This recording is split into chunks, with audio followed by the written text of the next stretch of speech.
From the shores of Malibu where the waves are pumping to the Great Wall of China and back to the streets of, I'm not announcing the show. Where's the show this week? Las Vegas. Las Vegas, where the UFC is coming. We are live. This is It's Time Radio, the show where we talk about what you think about, but maybe you're afraid to voice. Do not worry. We will voice it for you. We talk about everything on It's Time. Sex, drugs, rock and roll, UFC, film, TV, politics, and we're going to talk about the beautiful Laura Sanko. Hi, Laura. How are you? Hello. I'm well. How are you? I'm not sure I knew what I signed up for between the sex, drugs, rock and roll, and politics. You're making me nervous, Bruce. No, I don't want to make you nervous. It's just it's no holds barred radio and It's Time Radio. That's all I can tell you. I got you. And we're very how do we say, politically correct. So we'll be okay. Everything's good. Is it possible to be politically correct in today's world? I have no idea. Is there such a thing? No one knows where that line is. No one knows. I don't know. I mean, between the thing, listen, I would love to be, but I would hate to be a stand-up comedian today. You can't let it fly anymore, right? Seriously, yeah. You're making someone laugh, you're making someone else cry, and vice versa. Yeah. I know. And it's like, it's the day and age of, as they always say, dot your I's and cross your T's. You got to dot your I's, cross your T's. And like a poker player where you take time to think before you make your move, you got to sit back and think before you make your speech. Before you say stuff. I mean, we're all in this environment right now where we have to have some sort of filter, right? Like you make one tiny mistake and you're canceled. I like to think that I have a scrolling marquee, through my vision, and I'm like, okay, I'm gonna say that. But I will tell you, as I get older, it gets a lot slower, and I just say a lot of shit that I don't really proofread, unfortunately, sometimes. So this is my pre-apology to everyone. All right. Well, we're all old enough to remember a day and time when everything we said wasn't read by hundreds of thousands of people. I mean, seriously, could you guys imagine growing up in high school on social media? There's no way. No. No, thank you. No, thank you. And ask me if I would want to, and I'm going to say no. Mm-mm. Yeah. No. The age of innocence. I mean, you're not allowed to be innocent anymore. It's not there anymore. Yeah. You're not allowed. I would like to go back in time and see Laura Sanko in high school because she used to have these awesome braids. I saw like a photo of your 16th birthday or something. Yep. I think Laura Sanko and I would have like gone to a Korn concert or something together. We 100% would have gone to Korn concert together, and we probably would have been in a band together. And oh God, I was the worst. I was the worst singer of all time, Laura. Well, I was the worst guitar player of all time, so it would have been perfect. That's awesome. What were you the worst of, Laura? Guitar player. I played, I mean, not well at all. Like I almost don't even want to put that out there, but yes, I had a little Fender Strat and fancied myself a bit of an electric guitar player. Okay, so what was the one song you could play? A lot of power chords. Like, could you play like Smoke on the Water? I honestly, Metallica is what I loved. Really? But I could never play like the solos or anything like that. Just right. The really basic bar chords. I could bang out the tune roughly. So you were doing like Enter Sandman. Yes. No. Nice. Yes.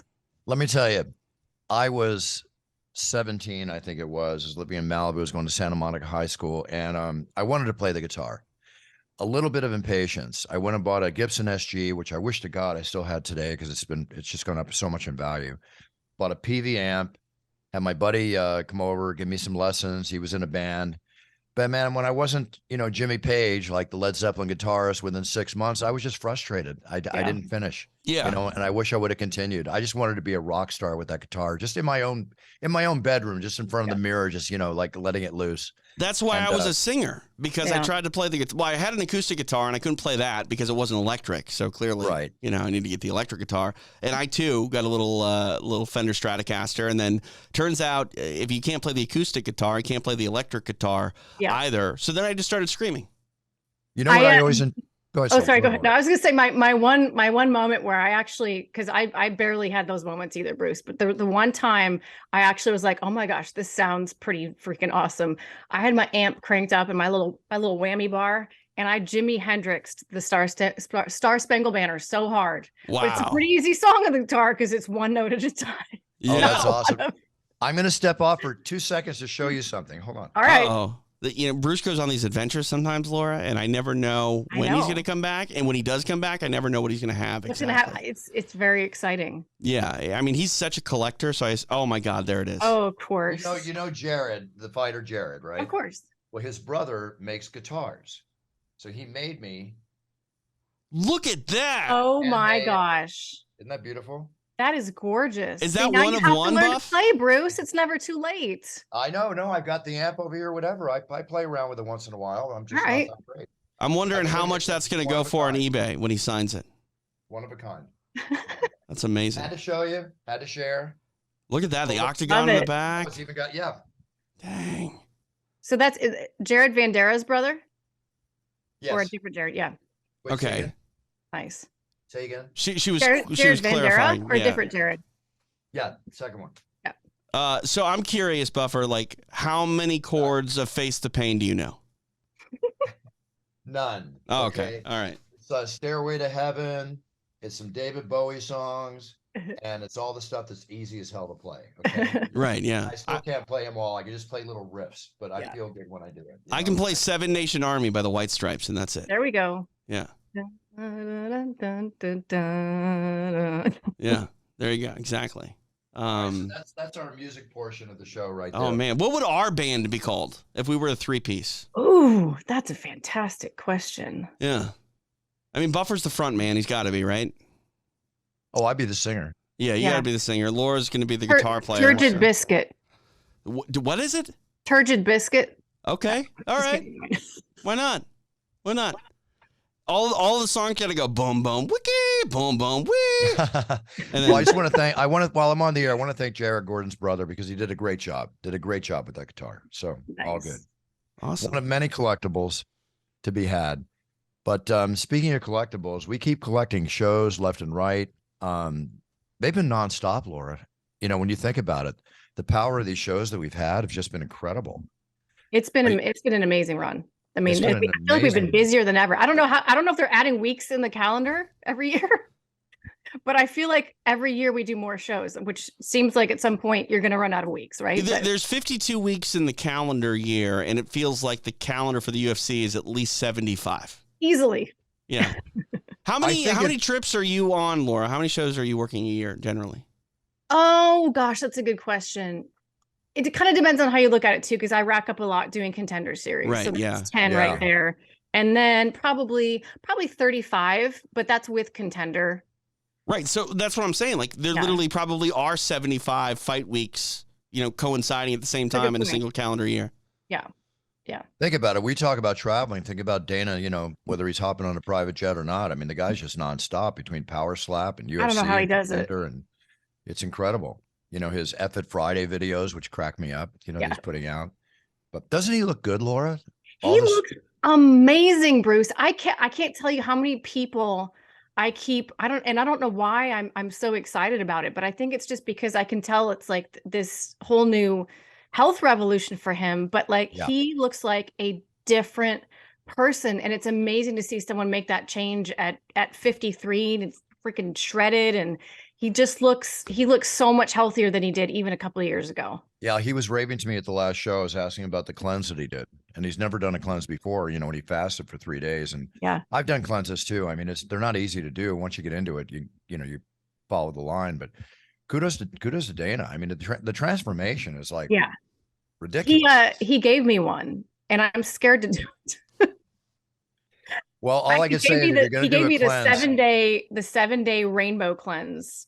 And I was thinking it was just the 1-day colon cleanse, which I'm all aboard for that. Like that I can dedicate a weekend to, but a week, I'm like, I don't know when I'm going to, that's a I don't lot. think I could go without eating for a week. I mean, if you have to, you do. But I think he told me he only did it for 3 days.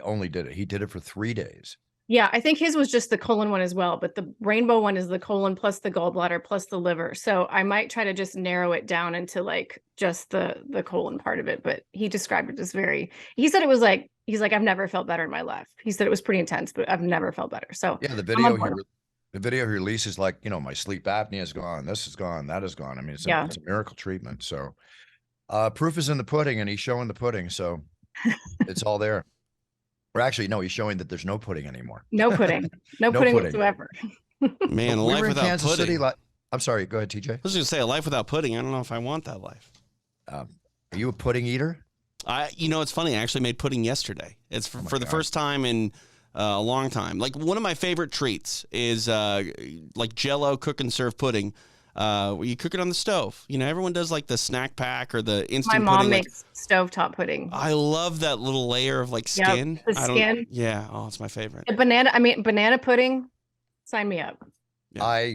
I'm not a big dessert eater, but I will say the banana pudding, banana cream pie, just banana. I love bananas and blueberries, my two favorite fruits. Yes. Yeah. Blueberries taste like dirt.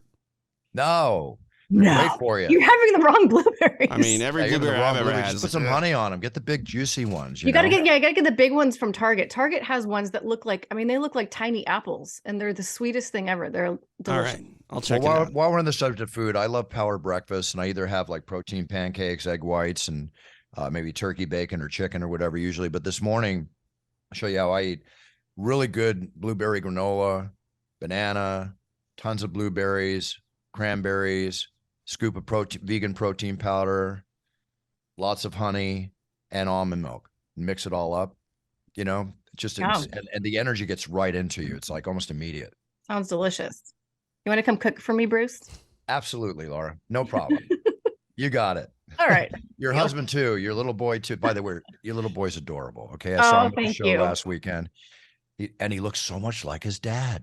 Yeah, You know? he does. Everybody thinks he looks like me until they see him next to Nathan. Well, And he does look like you yeah. when you see it, but when you put him next to his dad, it's like, wow, you know. Yeah. And then He's your husband he's got my coloring, but Nathan's features, I think, more than anything. It's funny because Nathan's half Lebanese. So like if you ever seen my husband, very dark hair, pretty dark skin. And like, I mean, if you see him now, the second he gets in the sun, he's just like, I mean, he's dark. really. And but my son is still obviously very blonde and blue-eyed. And my husband's blue-eyed as well, or green-eyed, I should say. So it's, I don't know. We'll see what he ends up looking like coloring wise, but he's a cute kid. Got a lot of time yet, Laura. It'll all come together. Yeah. But My your friends, I have husband's to say, my friends were so excited to meet you. And Oh, every single one of them were like, oh my gosh, Bruce Buffer's the nicest person in the world. He took pictures with our kids. They could not stop talking about how gracious you were. So thank you. Thank you. Oh, my pleasure. My pleasure. You know, just that's part of the deal when we're at the show. I mean, it's not just our work. You know, sure, I announce and get out, but I say half the time I'm dealing with fans and trying to keep everybody happy, you know, all that kind of stuff. So, yeah. And especially the kids, you know, when I'm running out, even if I got to be in the octagon in like 20 seconds, you see that little hand coming out. I know. Crowd and little kid. Yeah, got to stop. No, I know. And I've told the story before. I'll tell you one of the main reasons, the emphasis I have on that. When I was 5 years old, living in Philadelphia, and my brother was 7. We were in a Marriott hotel, and a large black man walked through the front door, right? And I recognized him from TV. And I said to my dad, look. And my dad goes, well, go say hello, right? And because my dad always taught me never miss an opportunity.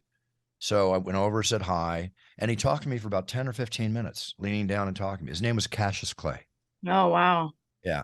Always had an effect on me. You know, you can have an effect on a young child, boy or girl, by doing something like that. And I've seen many, I don't like the word celebrity, as TJ knows, I think it's been cheapened over the years with social media and everything. But I appreciate the respect, but I mean, I consider everybody equal. But you talk about celebrities or people of renowned, you know, front page news stories or whatever. My God, somebody asks you for an autograph. They have to say hi. It takes 2 seconds. Mm-hmm. I mean, that's our job.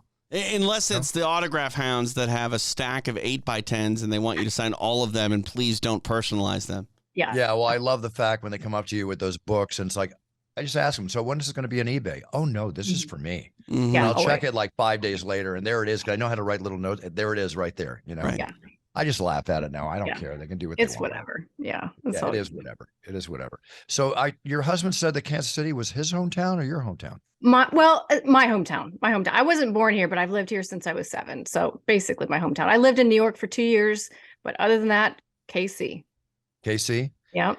The crowd loved it. They had a great time at the show. They did. They absolutely, it'd been so long since the UFC had been to Kansas City. And it's an interesting market because we have, as TJ knows, a lot of MMA here. You'd be surprised the number of regional level shows between, now I know Invicta's in Denver a lot now, but for many, many years, Invicta, Titan, FAC, Blue Court, like there were so many regional level shows that sometimes I think it gets hard for the average fan to distinguish. I mean, obviously the brand UFC speaks for itself, but I guess what I'm saying is like, sometimes if you just want to go watch fights, sometimes the smoke market can get oversaturated. So I was really happy to see that the place was, you know, sold out and everybody was super excited. And I thought it was funny that we were getting so much shit on Twitter. What do we get shit on Twitter for? We got shit on Twitter for, okay, so it was the Pedro Munoz. Who did he fight again? Once I'm past a show, it just my mind. Christian, wasn't it Christian something? Chris Gutierrez. Chris Gutierrez. Thank you. Yes, and it was a very technical fight, but it wasn't like a slobber knocker. It was very technical, and there was one point where I think the audience started booing, and Zach, our boss, Bruce, texted me. He's like, what is going on? And he's sending me all these tweets of people like, Kansas City fans are terrible, blah, blah, blah. And I'm like, here's the thing about Kansas City fans. We are used to going to Chiefs games. And you know what you do at a Chiefs game? You boo everything that the other team does. Everything. So it's not meant to be an offense. We're just getting involved. I tell you, one of the things that bugs me a lot, and I think it's because the fighters deliver such high level action fights that when it gets low level in so many words, yet highly skilled from what we can see with our knowledge, it's not enough for them, you know? Yeah. I mean, sure, there's fights that get dull, but I can't stand when they boo. And again, I'll tell you a story that I've told in the show a couple of times. I used to do the King of the Cages in the early days, right? King of the Cage 2 through 11 I did. And it was about King of the Cage 4, and there were two very, very heavyweights, if you know what I'm saying. And they were lumbering and doing their thing, but they're in there fighting. And everybody's booing and yelling and this, that, and the other. And when I read the results, I said, by the way, for all of you that booed, we have a special tournament after the fights are over. You can sign up over here. You get to fight Larry Landless, Herb Dean, and me. And we're taking your names right now. So we really appreciate it if you would stop booing and respect what these fighters are doing for your entertainment. Yeah. You know, I might have said it a little harsher. Well, but at that time it wasn't on TV. Yeah. You know what? A place like Saboba, Bruce, you might have been serious. It was Saboba Casino. You might have been serious. Yeah. They stopped booing. It was so cool. I'd stop booing too. If you're going to send Larry Landless and Herb Dean after me, not to mention Bruce Buffer, I'm going to sit on my hands for the rest of the show. I was looking over there wondering, oh God, how many people are going to sign up for this? No, I'm just kidding. Anyway, so listen, fans can do what they want to do. They're paying their money, but you know, I'm all about respect. So no, I agree. I think it's just, we're so used to college sports, big college sports town and Chiefs that it's just that Midwest style, man. But I will say this, after every fight, I mean, they were excited for everybody. So I hope we come back sometime soon, but I know that we have a lot of cities that we sort of need a checklist to tick off because of everything got kind of backed up with COVID. So it might be a while, but it was fun to have you guys here. Yeah, no, I agree too. But 20 years since we've been in Kansas City, which no, six. Was it 20 years or 6 years? No, 20 was Miami. 20 was Miami. 20 was Miami. Yes. Which is even more surprising because that's a way bigger market than Kansas City. I mean, we just been hitting Jacksonville, you know. Yeah. Not only Jacksonville, you would do Hollywood, Florida, which would be not far. I mean, where I'm from, anything that's like in a 35-mile radius of downtown Minneapolis is the Twin Cities. So while it wasn't technically Miami, I mean, you were in the general area, but that Miami show, my God, what an amazing atmosphere and crowd. And I got a feeling, I mean, Dana said it, Miami makes him feel like LA, felt 10 years ago. Yeah. That Miami date's going to be on that calendar, I think, at least once, if not maybe even twice a year for the UFC. I would think so. I feed off the energy of the crowd, and I just got so into that. Not that I'm always not into it, but it was just a real exciting night. Speaking of which, Laura, you're doing announcing, right? Yes. Yeah, I'm doing commentating now. Yeah. You liking? I know the commentating. The commentating. Listen, you're the first, right? First female commentator for UFC in the modern era. In the modern era. There was of course Kathy Long, who had the honor of calling UFC 1. Right. But that was it. So they just had her on the first show ever. And since then, so 30 years, it took to get another female at that seat. So yeah, I'm super excited to be doing it. I've got another one coming up in June. So it's a milestone in UFC history. I'm proud of you, Laura. You really Thank work hard for this. You're so deserving for it. You're such a great role model of the UFC, you know, both the men and women both. And plus, how can you not, this is really important to me too. I love the fact that you're a fighter, you know? So when you talk, I listen, right? not that I wouldn't listen to TJ, who is so knowledgeable, but I'm saying a fighter as a commentator is a really great asset, you know? Yeah, yeah. I mean, you have to have some degree of firsthand touch of the sport. I think it can be done. You know, Joe obviously does an amazing job, but I think for me in particular, you know, I don't have the built-in credibility that the DCs of the world and the Michael Bispings of the world have because of just who they are, right? So I had to work really hard to kind of build that credibility and with the audience and with my other commentators as well. And that was probably the biggest, I guess, task over the last, 4 or 5 years. And I'm just, yeah, I'm super happy it worked out. And I really appreciate the nice messages that you've sent about that. So thank you, Bruce. It was really Oh, kind you're of very you to welcome. No, it's do just that. completely deserving. I love watching, as I like to say, the evolutionary process of someone's career, and watching you and the way you're growing is growing into it, all the different aspects. It's Yeah, wonderful. And besides the fact you're delivering, you're doing a great job. That's the key. thank you. Thank So you. you deserve everything.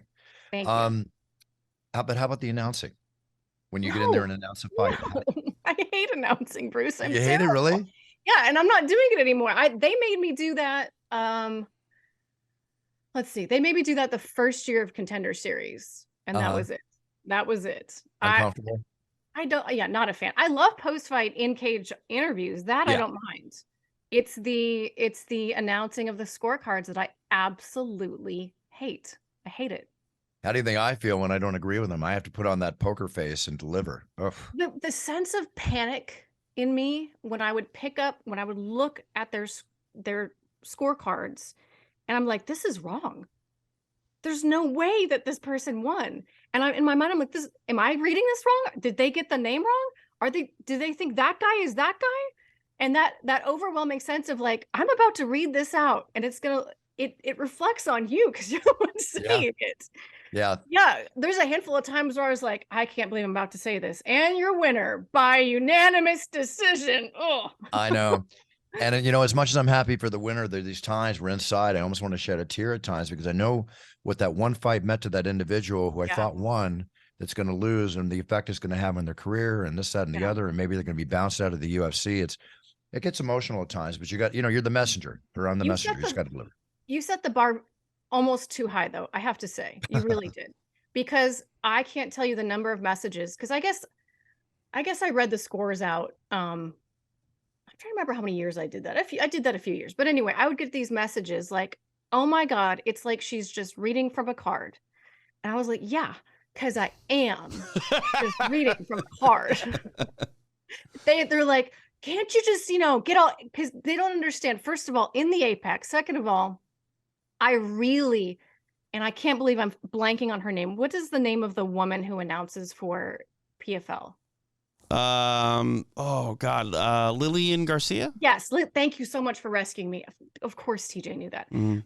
I really admire her because I'll tell you what, it is really hard to have a big voice and to have lots of inflection modulation with Right. a female voice, because you get really shrieky really quick. And when I did the when I did the post-fight interviews for Road to UFC, and you say the fighter's name as you're leaving, well, ladies and gentlemen, da da da. It's Zach kept getting in my ear. He's like, I need more from you. I need more from you. And then I really went for it. He's like, okay, now I need less. Now I need it less. was like, I think my voice maybe even cracked. I don't know. It's just really hard to have that big, that big sound without getting a little shrieky. So Hey, you can't please everybody all the time. Even Vince McMahon was talking about this in the show recently.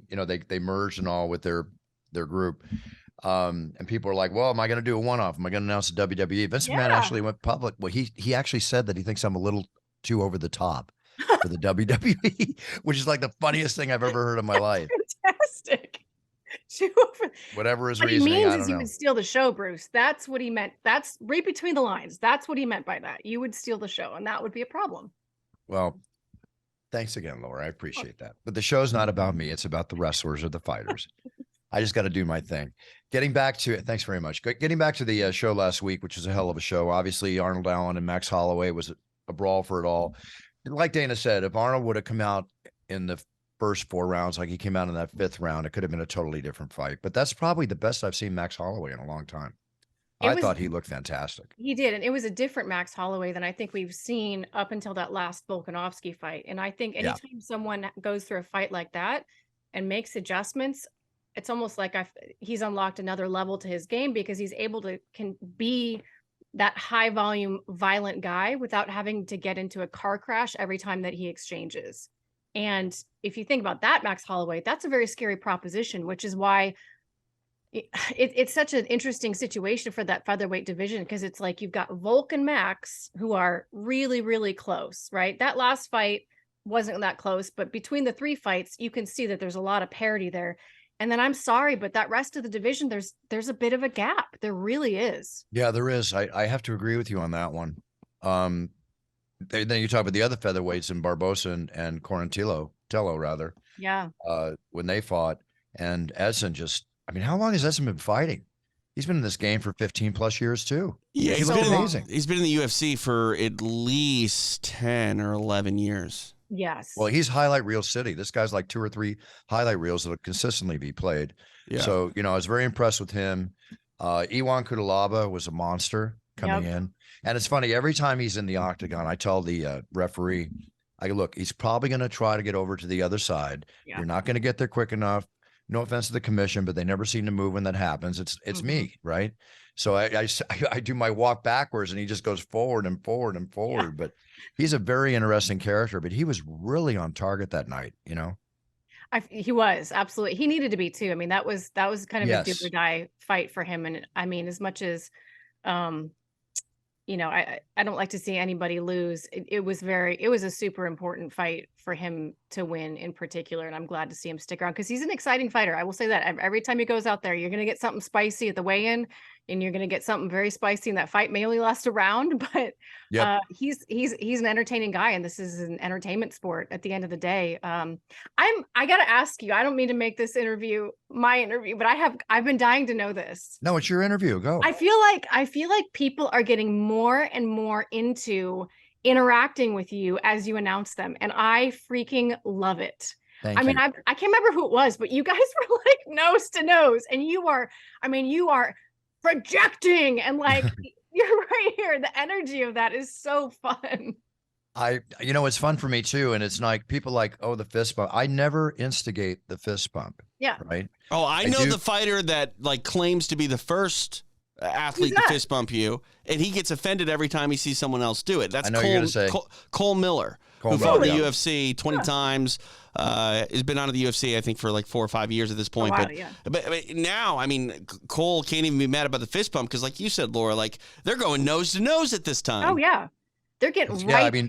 Dan Hardy kind of started that. Then it got more. Chiesa gets into it. I can name a lot of fighters, a couple of Brazilian fighters. They get right up. It's like, are you going to kiss me? What is this? But it's like, it's not show business, it's show biz. And there's entertainment value there. And plus I'm all jacked up and hyped up, getting them hopefully more excited about their moment than ever before, which is my job. But like I said, it's not about me. It's about the fighter. And if the fighter wants me to get that to him, then I'm gonna bring it, no question. Are you just exhausted after these shows? Because you're in those moments. I think what people don't realize, and it's probably less for us because we're behind, we're octagon side, but we're not really on camera that much. But the energy that you have to give someone else when you announce at that level or when you have that moment with them, you're literally like taking a chunk of your energy and giving it to 30 people in one night. Do you just crash? The best way I can answer it is that it starts off at a point. I'll blast it in the beginning. Then it's like a build up to a crescendo to the main event. Yes, it's a lot of energy. Sometimes I'll sit down after getting out from the main event and I'll sit down and go, yeah, like that. I'm probably the only announcer I can think of that might lose 2 or 3 pounds of water weight, in those 13, 14, 12 times I got to walk in the octagon. Yeah. But, I love my job. I love the energy I put out. By the time I get back to my hotel room or something, before I maybe go out or I'm just going to relax, it hits me there. It's like, oh, wow, that took a lot between interacting with the fans and the fights. But you know what, Laura, I wouldn't have it any other way. I love it. Yeah. It's one of the reasons I train. I've been an athlete my whole life. I stay in shape. I want to be the best I can be when I walk in that octagon. I mean, I've got to put it all out for those individuals and warriors, as you so well know what it's like, that are putting their blood, sweat, and tears and their lives on the line for our entertainment, you know? Well, it So shows. It shows that you bring your best every time. And I know that thank you. everybody that touches the sport appreciates that about you. I thank you so much. I appreciate it too. I kiss the ground every time I can wake up and say I'm the voice of the octagon. And every night I walk out there, I treat it like my first night. I've got to prove to you and powers that be and everybody that I deserve this job. I don't live on my laurels, Laura. I don't talk about the 360 at UFC 200 or whatever. I'm not that way. Yeah. You know? So was it 200 I did that or 100? 100. 100. I can't remember. God. You were kind of grounded by 200. You had you just done that lip sync battle. Oh, yeah, when I blew my ACL before 3 shows, yeah. Yeah. Thanks, TJ. I just got a twing in my left leg. I'm just here to be the historical fact keeper. All right, well, listen, this is not Bruce Buffer's interview. This is Laura Sanko. So let's get back to lovely Laura. And I appreciate all the nice accolades. Thank you so much. Clay Guida. Yeah. Dana wasn't very happy with him at that interview, you know, when he was acting like he was going to retire, but he wanted to say happy birthday to his lovely mom. I love his mom. Yeah. His mom's a sweetheart.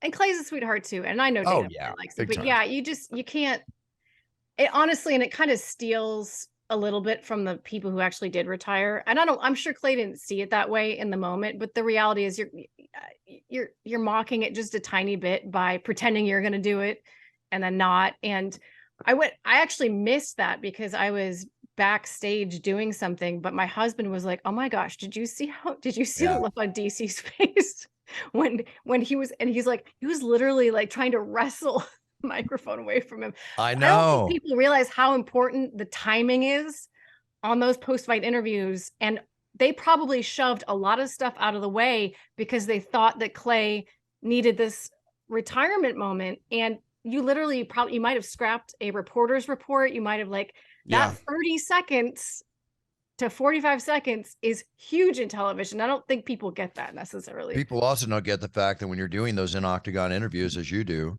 you have an earpiece. You got an IFB in your ear, and you've got Zach or the director or whoever in your ear saying like, "Stop it, go it, do it, do this, do that." They don't realize what you're going through, you know, in a double-edged sort of communication at that moment. Yeah. Yeah. So the number of times I've had to walk away from someone who's going, wait, one more. And I just feel like such a jerk, but I'm just like, I can't. I know. There's one emotional moment I want to mention. We already covered it. Iwan Kudalaba, when he fought Tanner Boza,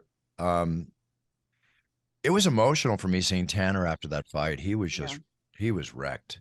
You know, he's a good guy. He's a tough guy, but he got demolished.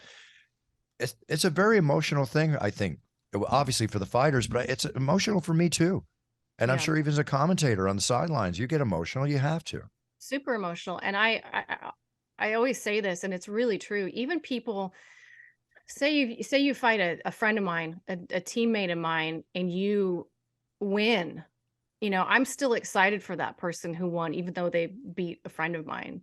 Right. And even if someone I'm not necessarily a huge fan of loses, there's still a part of me that like really hurts for that person because I have an idea. I know on some level what it's like to how much of yourself you invest into that moment, and how, I don't know, this is a weird word to use, but it's a weirdly intimate sport where you're like putting your art out there. You know, artists, I think people understand that they're expressing their emotions. And so it's a very heartfelt thing. But I think people kind of forget that martial arts, there is an art component to it. And so when you go out there and you express, this is me, this is my work, this is my body, like you're literally not even wearing very much clothing. Like you just feel so exposed. Yes. And you're writing that line of like, I could come out of this looking like an absolute idiot and I could end up on someone else's highlight reel. And when you do, it's heartbreaking. It's really heartbreaking. And you know, you can question a lot of things, which is why the mentality of this side of the sport is so important.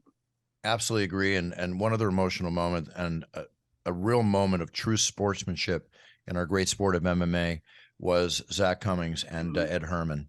Yeah. You know, kneeling on the ground, retiring simultaneously with each other. That was one of the finer moments I've seen inside the octagon. Yeah. Is the best way I could put it. Yeah. What I love about that, so I've known Zach for probably or trained with Zach for probably 12 years. He was always the teammate that after practice would be like, hey, come here, I want to show you something. And he would take the time and notice that I was, doing something wrong, or I could be doing something better. Like, he's the whole reason I'm good at darts chokes. He taught me how to do my darts. There's little things like that he has given to a lot of people in Kansas City that will never be known. But for guys like Zach and Ed, it's probably even more touching to me because they never had the glory, I think, that some people achieve in this sport. They never had the fame or the riches. They're still just regular guys who did this and dedicated their life to this crazy sport just for the pure love of it, right? Yes. There is never going to be Conor McGregor-esque levels for them to attain, and yet they still did it. And that to me makes stepping away even more emotional, because the whole reason that you were there in the first place is just because you loved it so much. Exactly. And listen, you're going to be a fighter, you better love it or you're going to hate it. Yeah. No question. Laura, so now with the entry into the commentating, the backstage, everything else, where else do you see your career going? You're building a brand for yourself. I'm a brand builder and I recognize a brand. You have, a beautiful brand, wonderful personality. You have everything going for you to be everything you want to be. Do you see yourself expanding into any other aspect of sports or entertainment? That's a good question. I think if the right opportunity were to present itself, I'm always a big person that, like, I'll say yes before I say no to something. If the right opportunity presented itself and it was a neat project and a project that made sense for me to get involved with, of course I would do. But the reality is that MMA is the sport that I love.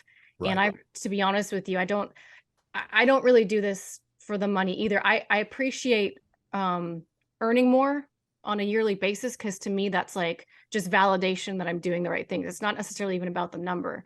Right. So even if I could make a lot more money doing football or NBA or whatever, I'm not even saying I would be good at those things. But if that option presented itself, I don't know that it would be one that would really attract me enough to spend more time away from my family, even if it was a lot more money. I love the UFC. I just really, really love the UFC, and I love my new role. So I'm I mean, not that this ever needed to be announced, but I'm like officially not a reporter anymore. I only do analyst and commentary work.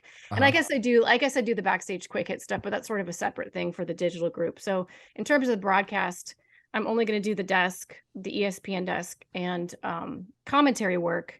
And that was always the goal, to be able to jump, that side of the fence, which is it's a difficult thing to do. So I guess the only thing left in terms of my goals would be eventually to call a pay-per-view, but I know I'm a long way from that. So we'll see if we can get that done. I don't think you're a long way from that. You might not be a long way from that, Laura. I'm sorry, I disagree with you. I don't think you're a long way from that at all. Yeah. I mean, I've had the luxury of sharing the booth with Laura at Invicta. And I mean, from the first moment you did that there, I thought you were phenomenal. And I remember, I don't know if Bruce even knows this story. Like, I got a job with Invicta on like hours notice. I showed up as a weigh-in photographer and ended up calling Invicta 11 here in LA.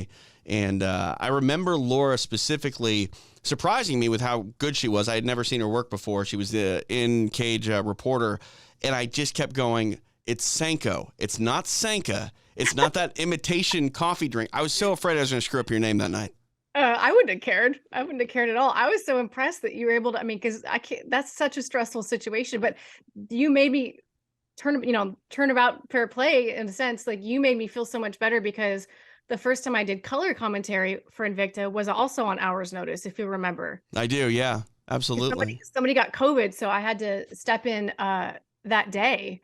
And that's a scary feeling, but I knew I was in good hands. I mean, legitimately, I probably would not have done it if it had been with someone else, but I knew that because you would have all of the facts and all of the background covered, and you would toss me the right type of question that wouldn't get me in trouble and make it apparent that I hadn't had time to do as much study as I normally would. So, I mean, it's all about prep. That first show that I did with Invicta, and probably the biggest mistake I ever made with Invicta is I called Aspen Ladd, who was the first fighter to walk that night. I called her Angela for about a round and a half. And Kedsy's hitting me going, it's Aspen. It's Aspen. And I'm like, oh, okay, she's from Aspen, Colorado. I get it, fine. What's her name? No, that's her name. Yeah. Hey, there's a couple of names that I got to be careful of. I'll tell you one they fought recently is Barbarina. Uh-huh. So when I write them on the card, I put a big A on the end because I have a tendency to think Barbarino, like John Travolta's character in Welcome Back, Kotter. Yeah. And I'm like saying, I can't make this mistake. I can't make this mistake, you know? But if you tell yourself too many times, you're going to make the mistake. Yeah. Back when I was announcing terribly, one of the fighters that we had on that season of Contender Series was Kennedy Nzechukwu. Oh, and God.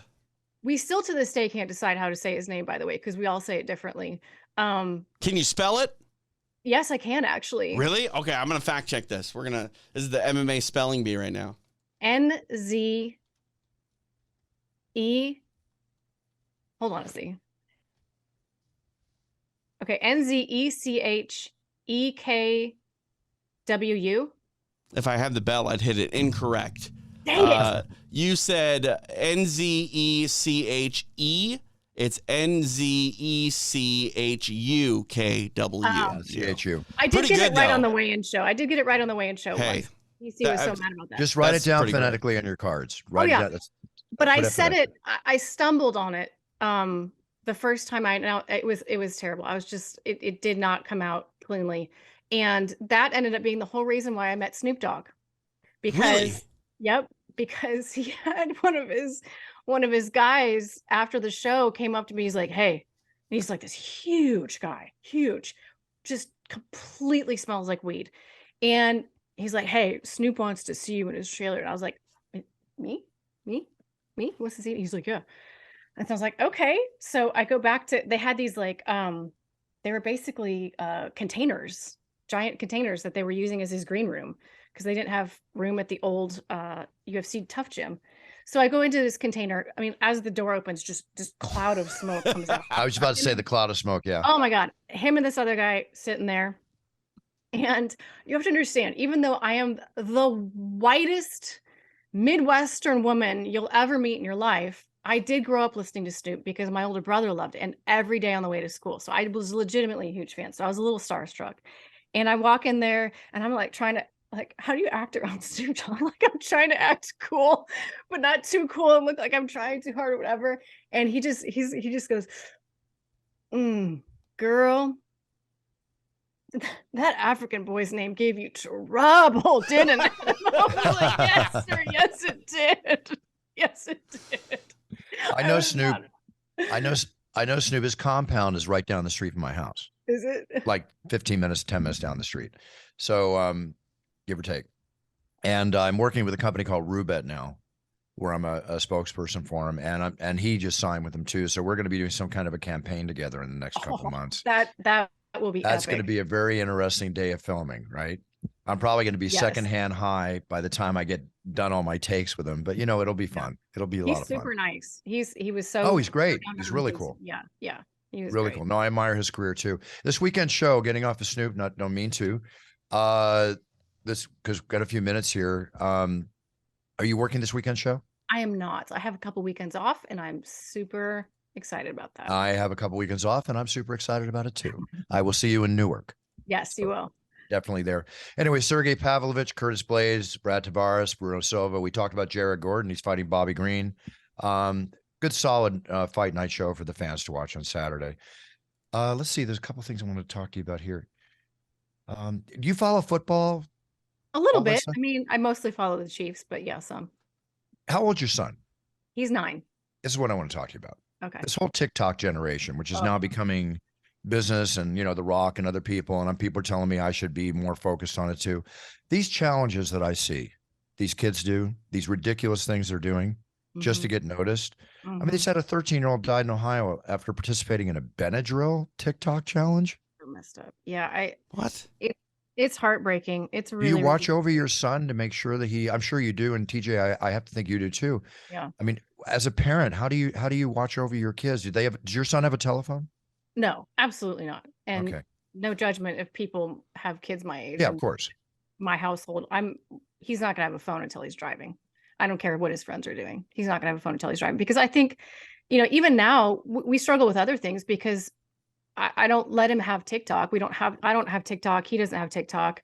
But he has YouTube, which basically TikTok just migrates over to YouTube Short. So Yeah. he's still getting exposed to a lot of that content.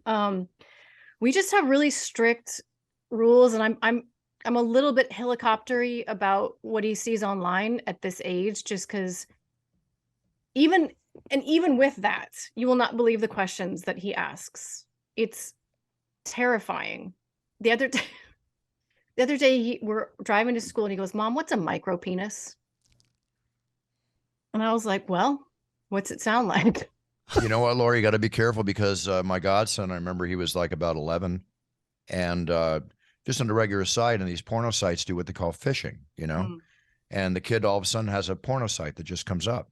And the site that came up on his desk, I won't describe it, was not anything pretty when it came to sexual activity. It was just, it was heavy.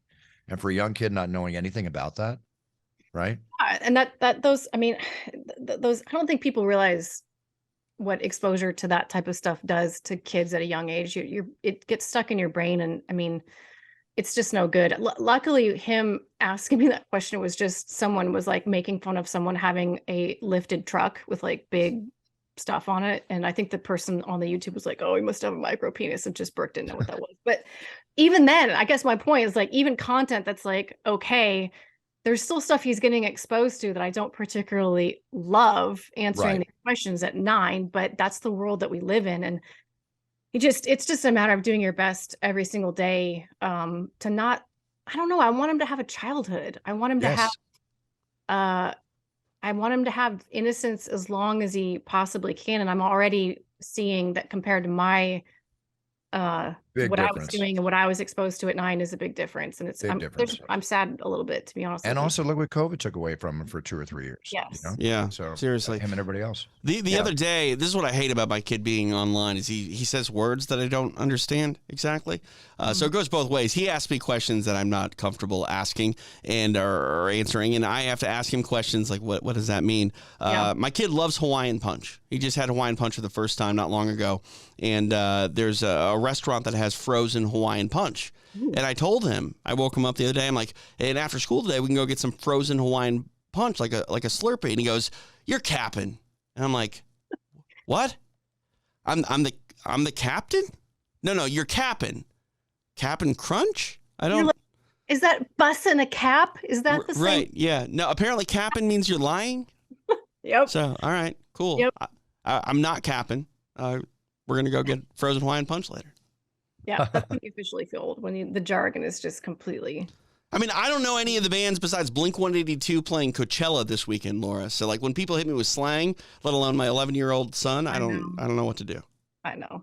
It's a lot. I'm not capping. No, it is what it is. We have to adapt. We have to just be the best we can be for, you know, me for the sphere of influence I have, you for the sphere of influence you have, but your beautiful son, you know. Hey, Buffer's like 2.5 decades. He's a good kid. Thank you. But Buffer's like 2.5 decades older than I am, and he's still the coolest dude I know. So I know. Oh, geez, God, thank you, appreciate it. All right, this is not the Bruce Buffer interview. This is the Laura Sanko interview. Okay, but I appreciate the kind words. So, Laura, kudos to you and everything you've done. Kudos to you in your career. It's such a pleasure working with you. I got to tell you, you are one of these individuals, man or woman. When you walk in a room, you brighten up that room. You don't have to say a word.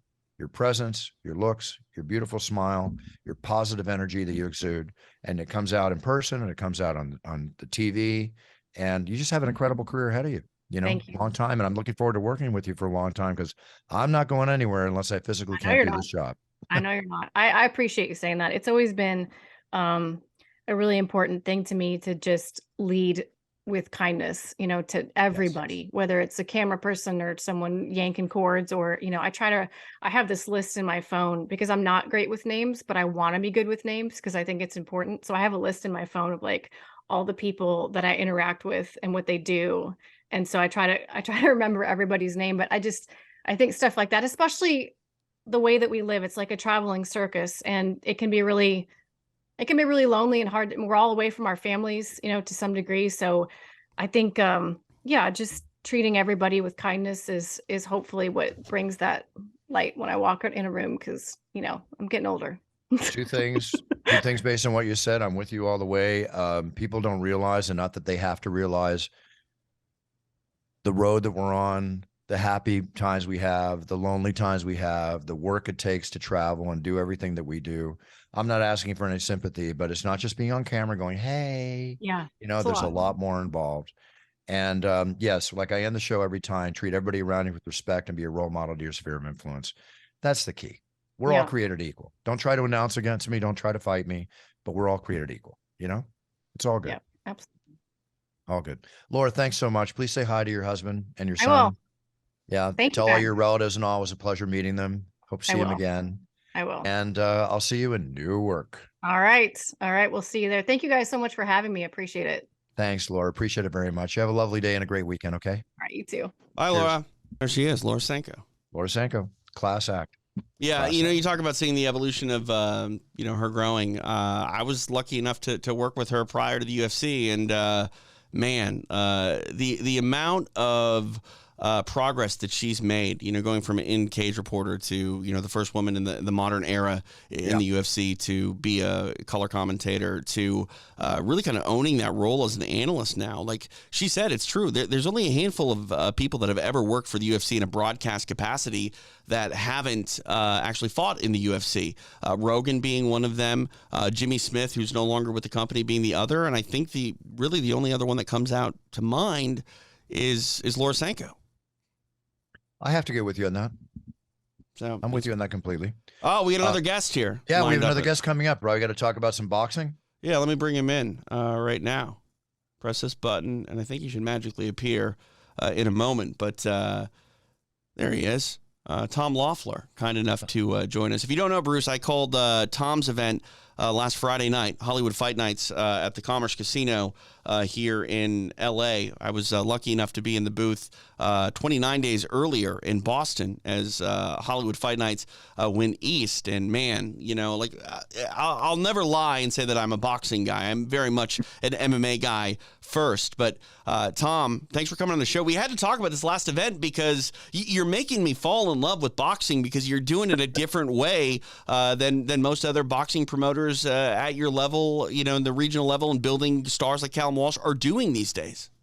Well, we're trying to infuse excitement back into Boston, TJ. I mean, into boxing. We were in Boston in March, and then we just came April 14th. We went to the Commerce Casino out here, where I'm sure, Bruce, you've probably taken some money out of that Commerce Casino a few times. one of my winningest casinos for poker, yeah. So it was great to see you last night, Bruce. We love that Puncher's Chance bourbon. Oh, yeah, thanks, Tom went and Yeah. found you, right? Yeah. Tom came over to. I was at Nickel Mine in the West LA area here on Santa Monica Boulevard. Great sports bar too. Really great place to watch UFCs. And a ton of people showed up. Free shots of the bar. I put some live videos and stuff out on my Instagram. And who walks in but Tom Loeffler? Tom Loeffler is really That cool. was great. Yeah, they did a nice job at that bar, and I saw Bruce go live on his Instagram, and I said, "Oh, I'm gonna go down there and say hi," because I was in the area, so that was good. Great to see you, Bruce, and got an autograph bottle down there, and it's always good. No, it was good. It was great to see you and the people that came there. It's funny you mentioned the live Instagram because, Kristen, my business partner, was there with me, and she's like, "Bruce, you got to keep saying Nickel Mine, Nickel Mine, Nickel Mine." And like I said in the beginning, and you said, "Oh, you said in the beginning," but then I couldn't hear it. I wasn't sure what it was. So like, I got to listen to my partner when she gives me some direction. I was just so excited to have everybody around there. But very, very good experience. But aside from that, Tom, you've got an event coming up. Yeah, we just announced June 9th. Actually, we announced it in the ring when TJ was out there at that April 14th show. It's going to be June 9th at Commerce Casino, and we're bringing back the very popular King Callum Walsh. So fans are looking forward to having him back in the ring here in LA. He just fought in Boston in March, and so we're stepping him up. This will be a second 10-round fight, and he's got to be the most popular 6-0 fighter out there, having headlined UFC Fight Pass five different times. How old is he, Tom? He's 20, right? He just turned 22. Actually. Okay, 22. That's what it is. But I mean, he commands the attention of the media and the fans, and does so in a way where you would think he's been boxing or being in the spotlight for 20 years. You know what I mean? He June 9th. I'm sorry. June 9th. Yeah. Mm-hmm. It's Friday.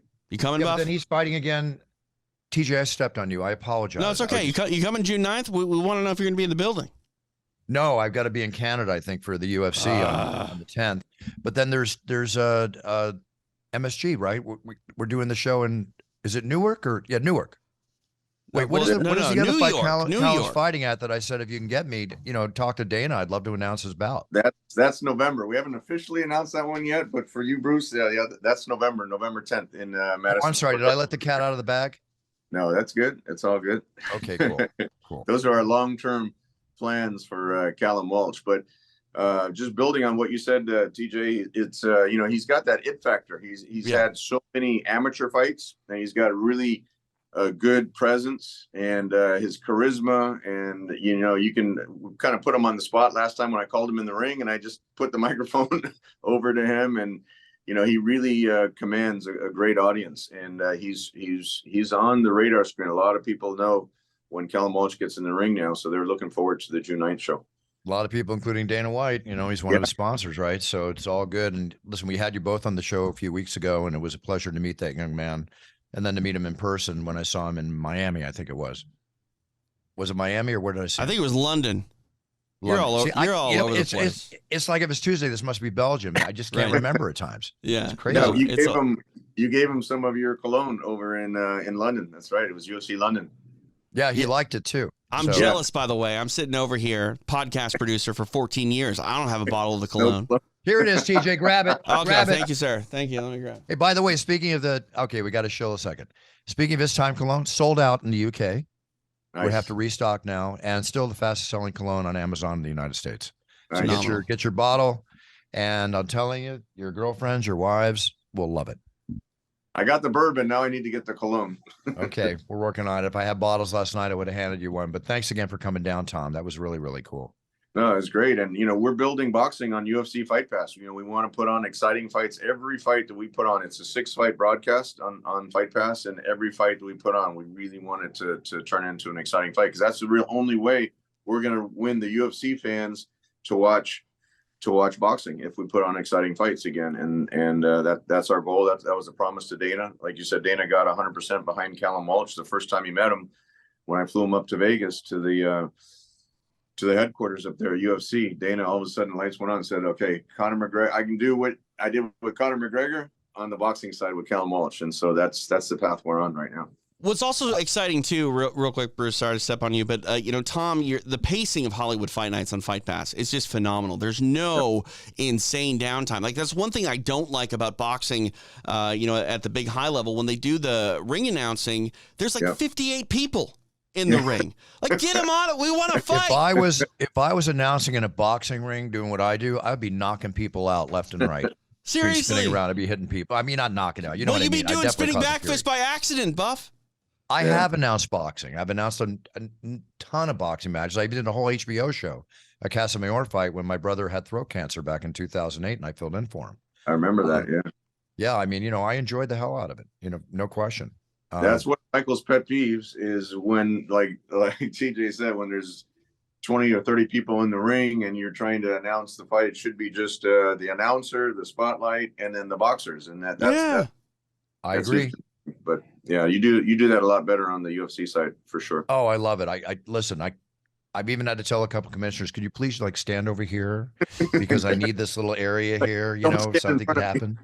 You know what I love? I love, Bruce, and I've loved this for years, is when you do this. You're like, fighting, and then you say something, you're like, boop, just throw the card away.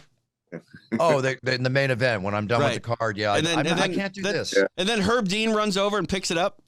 No, actually, the doorman he has, yes, Herb used to do that, but now the doorman knows to always grab it when I do that. It's my little ninja card star that I throw behind me, but it's just, I don't have time to do this.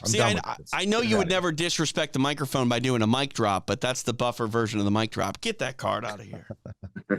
Yeah, we were talking about guitarists and stuff like that earlier. A lot of the feeling I get from when I'm doing my thing is from watching those great guitarists do their solo acts, or the great rock singers, or even Elvis, when he kind of went like this a little bit, you know, which all that. It's all part of the show. We all have our inspirations in life. Yeah, for sure. Tom, let me ask you. I was going to say, you do that fantastically. And Dave Schwartz, who I brought with me yesterday, he's your biggest fan. So I oh my God, what a fanboy he was. It was so cute. Yeah, he's actually, it's very understated, but he owns Rennerek, and he's a very successful business person. Very nice. Very nice here. Very nice gentleman too. Pleasure to meet him. Real quick before we go, Tom, what's your take on Francis Ngannou sitting around slowly but surely becoming less relevant as he doesn't make a decision on what he's going to do?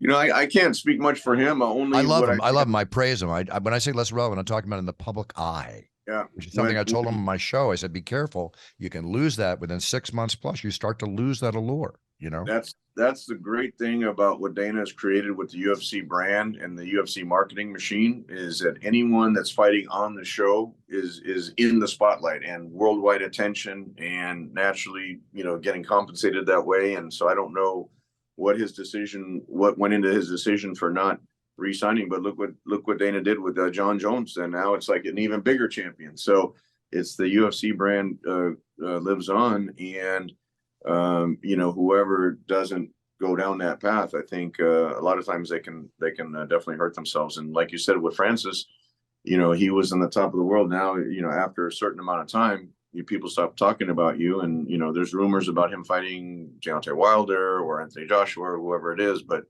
you know, unless that fight materialized or one of those fights, it's going to be hard for him to get back to where he was as the UFC heavyweight champion.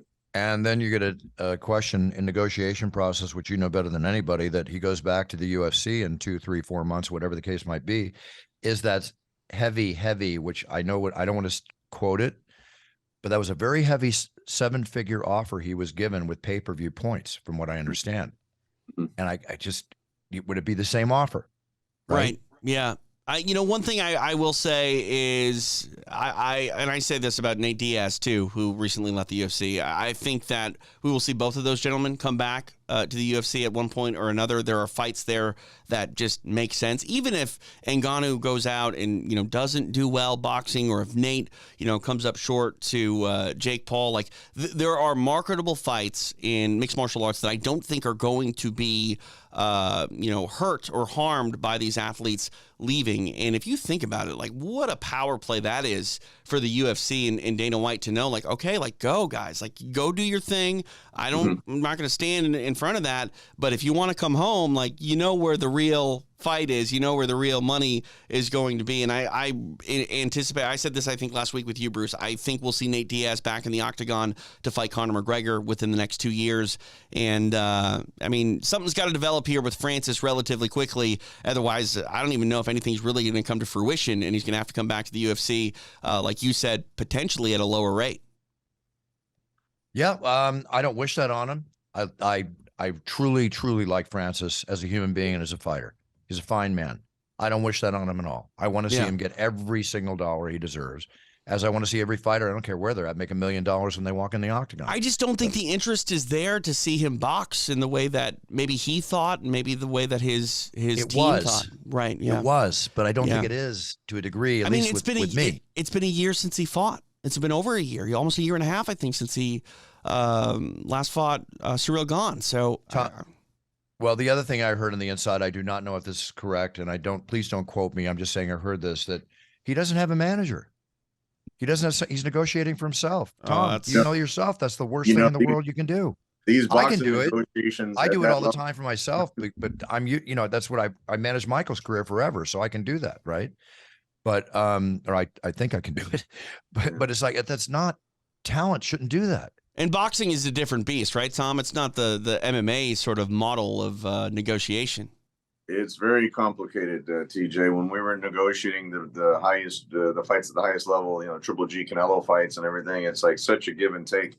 This person thinks he's worth that much money. This person's a champion. You know, it's just back and forth, and you can get really bogged down in the weeds if you're not experienced at that, or if you're not looking at the overall picture of how much money. So we had to make a lot of concessions. Just to give an example, we had to make a lot of concessions to get Canelo into the ring with Triple G. But even with all those concessions, Triple G still made more fighting Canelo than he would have fighting anyone else. But some people don't look at it that way, and they're like, okay, I want to have this type of a split or this percentage, and a lot of times fights get bogged down.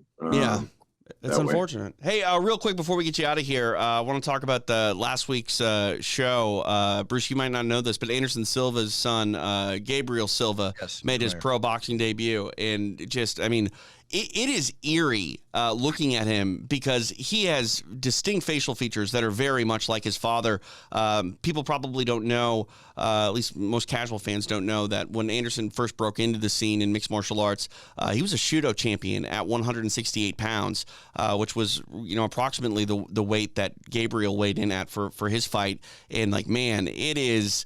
it's not 1-to-1. I mean, it's very hard to say someone is exactly like their father, who is, one of the greatest, if not the greatest of all time. But man, there are flashes of Anderson inside of Gabriel. And Tom, I'm excited to see this young man continue to grow, and I hope we can see it on that 360 stage.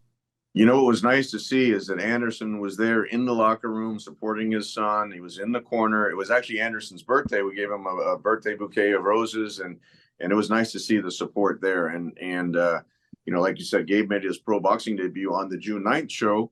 We're going to have his brother, Khalil, who's more experienced in the boxing ring, and he's scheduled to fight on the June 9th show. So we want to keep making the tie-in for the UFC fan base, crossing over to watching the boxing shows that we do. The Fighting Silvas, I'm glad that I'm you're on doing board. that, because boxing needs young eyeballs, right? Yep.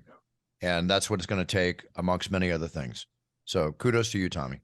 Thank you, Bruce. And I think Callum Welch at 22 years old.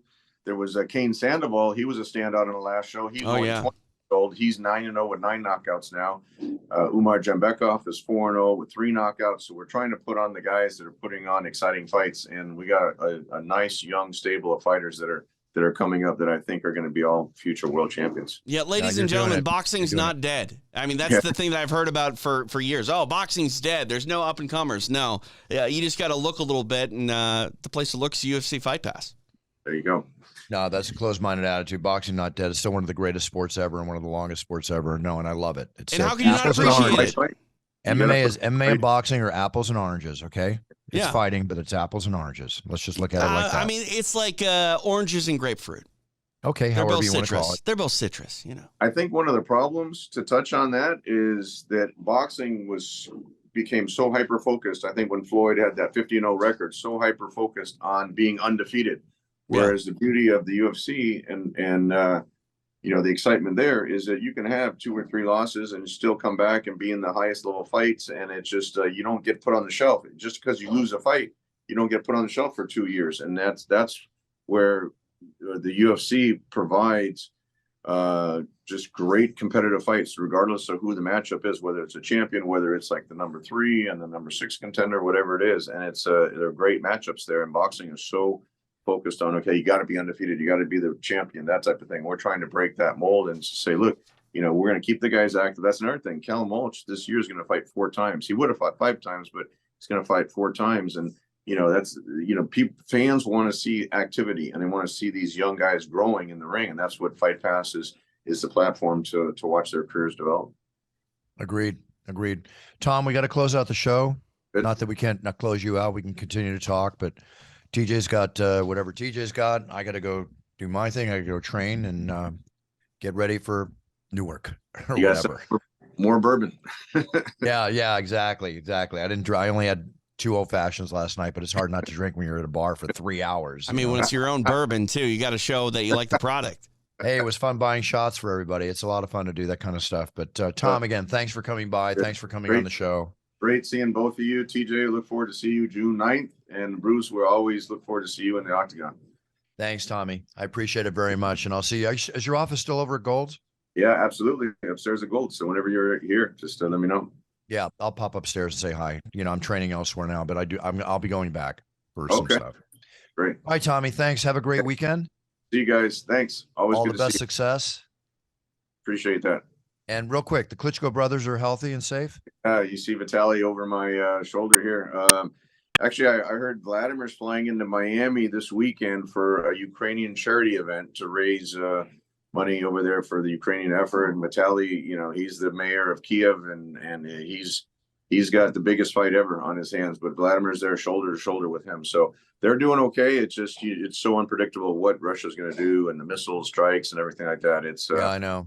I'm Russia even dropped a bomb on their own city today, trying to get Oh to my Ukraine. gosh. So That's it's crazy over there. Do me a favor, because they used to be my neighbors, and I know them very well. So please extend my best wishes and say hi for me when you talk to them. I appreciate it.